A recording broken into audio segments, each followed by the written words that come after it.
Hey guys, welcome back to the What to Do channel. Today is not really a tutorial or anything. This is basically just on if you're starting out as a mechanic, and depending on the type of mechanic you want to be, one of the things that I found really important that I struggled with at first was years ago when I wanted to be a mechanic.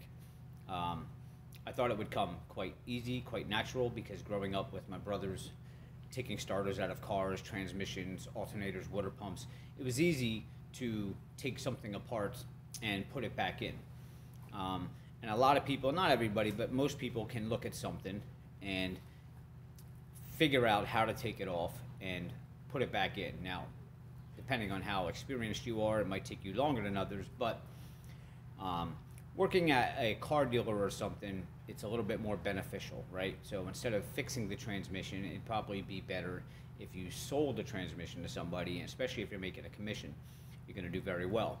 But when you work for a company that has a fleet of stuff that relies on those machines to make money, it becomes a little bit different, and that's where I struggled from transferring into that field, where you have to literally diagnose problems, and the idea is to save money. And if you can figure out how to diagnose things and how things actually operate rather than just removing things and putting them back, it will make you really stand out as a mechanic, especially if you're coming into the establishment replacing somebody else, and they can look back and go, wow, since we've had this guy, we spent $150,000 last year on parts.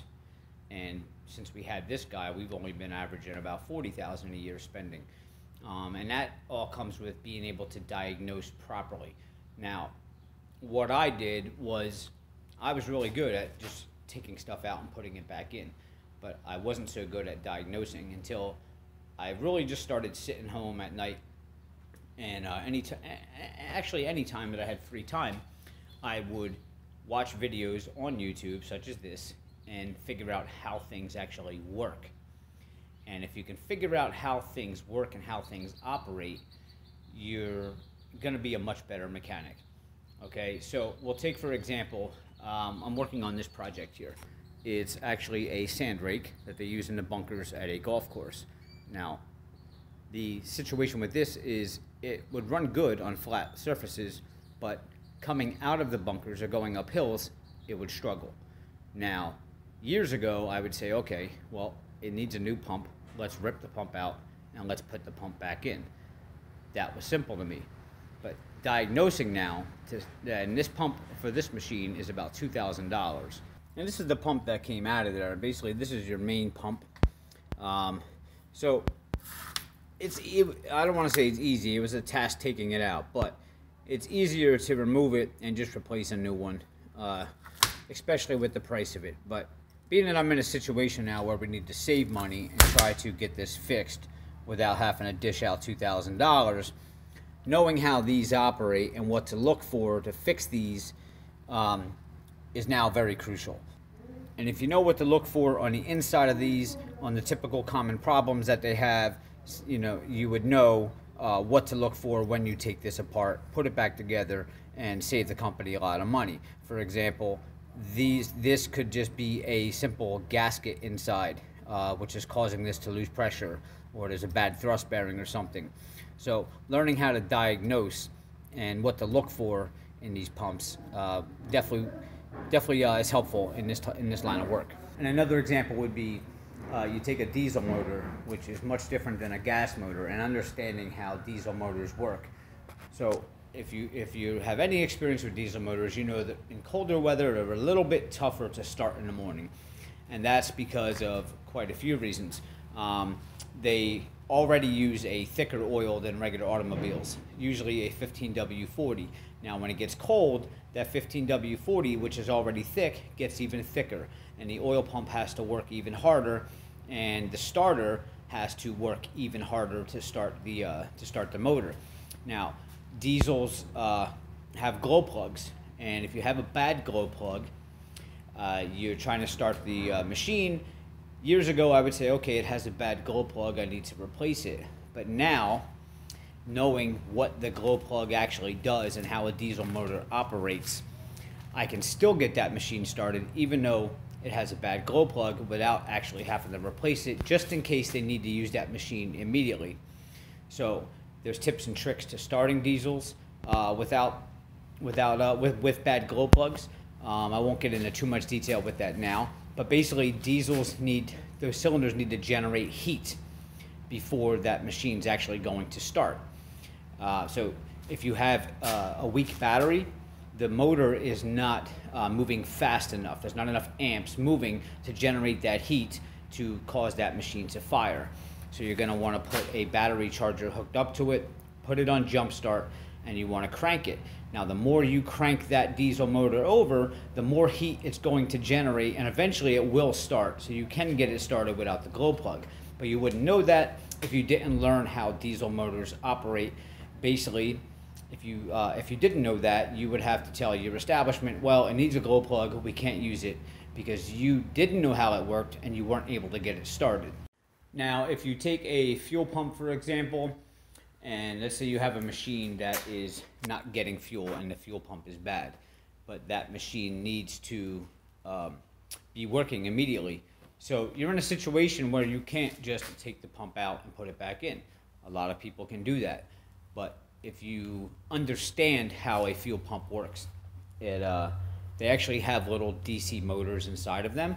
And a lot of times when you run the vehicle or the machine low on gas, that fuel pump gets hot every time it's low on gas, and it can seize up. And what happens is there's a gear inside the DC motor in there, which will freeze up sometimes. And to get that machine running, being that you know how it operates, sometimes you can just tap on the pump, which will get that gear going again, enough to be able to maybe use the machine a couple more days. It could last another month. It could crap out in 10 minutes. But knowing how it works will help you be able to possibly get that vehicle or machine going again. I'm going to give you one more example, which is a real simple, self-explanatory way to put all of this of what I'm trying to say. So we all know what a wrench is, right? Okay, and here we have a 9/16 bolt and a nut and a 9/16 wrench. Now, we all know that the wrench fits snug on there and you're able to turn the nut, right? So, the problem now, and this is where we diagnose and solve the problem. So let's say you need to get this nut off of there. You only have this wrench, which clearly does not fit. See if I can hold that on there with one hand. Okay, you can see it's just spinning. This is the only wrench you have in the shop, and you don't know what to do. You can't get the nut off. But if you examine for a minute of how this actually works, now we know the wrench, this bottom, should be snug up against that nut in order to turn this. So the easy, simple solution would be to take a quarter, a screwdriver, anything, even a washer. All right, let me see if I can do this with two hands here. So we put the wrench on, and then we take our washer and we fill the gap. Okay, now you can turn it. And that was by understanding how the wrench works.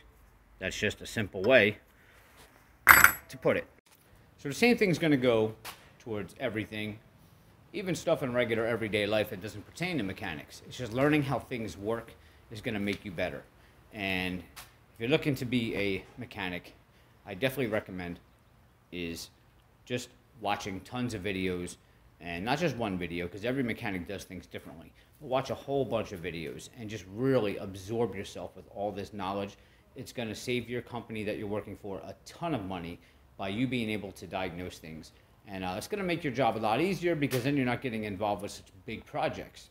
Ever since I started getting really good at diagnostics, I found that I haven't ripped out a complete transmission or a motor or anything in a long time, because now I'm diagnosing and I'm going right to the source of the problem, which is making things more simpler. But that's it. That's just my tip of the day. So please, guys, give me a subscribe below and a like. I do these videos daily, trying to get my subscribers up. And when you do get your mechanics job, stop back here often because I do videos every day, and maybe there's something that can help you out. See you guys next time.